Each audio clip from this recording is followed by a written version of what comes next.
Rien ne va plus entre Sergio Ramos et le PSG, le légendaire défenseur espagnol pourrait déjà plier bagages et un club serait prêt à le sortir de cette galère. Restez bien connectés, on vous explique tout ça dans un instant. Bonjour à toutes et à tous et bienvenue dans ce premier JT Foot Mercato de la semaine. L'été dernier, le PSG mettait la main sur Sergio Ramos qui était considéré comme l'un des meilleurs défenseurs de la dernière décennie. Mais depuis, son aventure dans la capitale tourne à la tragicomédie. 5 petites apparitions sous le maillot rouge et bleu, un but et un carton rouge. Voici le très maigre bilan du défenseur espagnol depuis son arrivée au Paris Saint-Germain. Difficile de ne pas le qualifier de flop tant les espoirs placés en lui étaient énormes. Le joueur de 35 ans passe le plus clair de son temps à l'infirmerie ou à la salle de sport pour se remettre de ses nombreux pépins physiques. Malgré tout, il garde une belle cote sur le marché et selon nos informations, un club surprise serait prêt à sauver le soldat Ramos. Il s'agit des Los Angeles Galaxy, ancien club d'un certain David Beckham. Le club de MLS est intéressé dès à présent par une arrivée aux États-Unis. Le championnat a repris ses droits ce week-end et le mercato ouvrira ses portes entre le 7 juillet et le 4 août. Reste à connaître l'avis du principal intéressé qui est lié au club parisien jusqu'en 2023. Son ancien club du Real Madrid prépare quant à lui déjà la saison prochaine et une politique de rapatriement serait envisagée. L'objectif ultime de cet été est bien évidemment Kylian Mbappé, mais il y a également d'autres secteurs dans lesquels le Real Madrid souhaite se renforcer. Au poste de latéral droit notamment où Dani Carvajal semble bien seul sur son côté. Et bien selon le quotidien espagnol AS, Alvaro Odriozola devrait faire son retour à Madrid.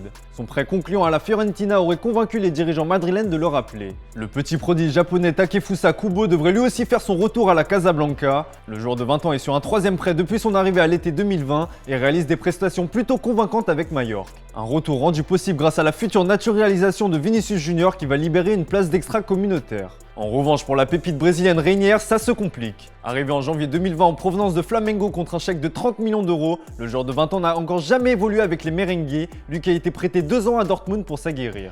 Malheureusement, son faible temps de jeu au BVB ne devrait pas lui permettre de réintégrer l'effectif madrilène cette saison. Un nouveau prêt serait à l'étude. Enfin, les cas Diaz et Mayoral sont également suivis avec attention. On en vient à la question du jour les amis, que pensez-vous de la gestion des jeunes au Real Madrid? Est-ce que selon vous, le club est arrivé au bout d'un cycle? Comme d'habitude, on attend vos avis dans les commentaires. À la question de vendredi dernier, on vous demandait quel club français avait le plus de chances de remporter une Coupe d'Europe. Eh bien vous êtes en majorité d'accord pour dire que l'OM a clairement ses chances en Europa Conference League. Dans le reste de l'actu, le cas Lucas Paqueta commence grandement à inquiéter au Brésil. Ce n'est pas le Brésilien individuellement qui inquiète au pays, puisque le gaucher réalise une belle saison avec 7 réalisations et 2 passes décisives en Ligue 1 et s'impose comme l'un des atouts majeurs de l'Olympique lyonnais. Mais c'est bien la situation sportive des Gaunes qui pose question. Le média brésilien UOL Esporte n'est pas rassuré à l'idée de voir ce cas de l'équipe auriverde pointé actuellement à la 10e place de Ligue 1, loin des places européennes avec un entraîneur sur la sellette et des perspectives loin d'être franchement emballantes pour la fin de l'exercice. Le tout à quelques mois d'une Coupe du Monde que la Seleção compte bien remporter. Si l'OL ne se qualifie pas en Coupe d'Europe, un départ de Paqueta ne serait pas à exclure. Et qui dit nouveau club dit changement en cascade et adaptation indécise. Les conséquences de la guerre entre la Russie et l'Ukraine se ressentent dans le monde du ballon rond et ce sont les clubs russes qui en font directement les frais. Selon le quotidien allemand Bild, le 8e de finale d'Europa League entre le RB Leipzig et le Spartak Moscou, qui devait se jouer les 10 et 17 mars prochains, vont être annulés par l'UEFA en raison de la guerre entre la Russie et l'Ukraine.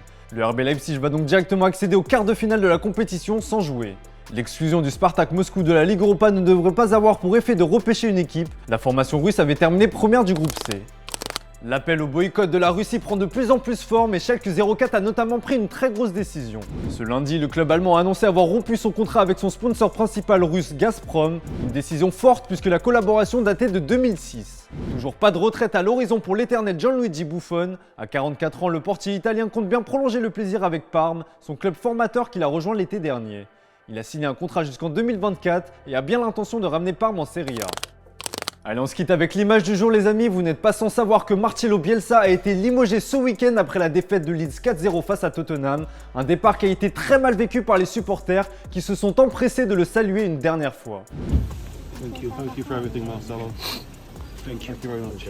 Thank you. Thank you, Marcelo. Thank you. Marcelo Bielsa.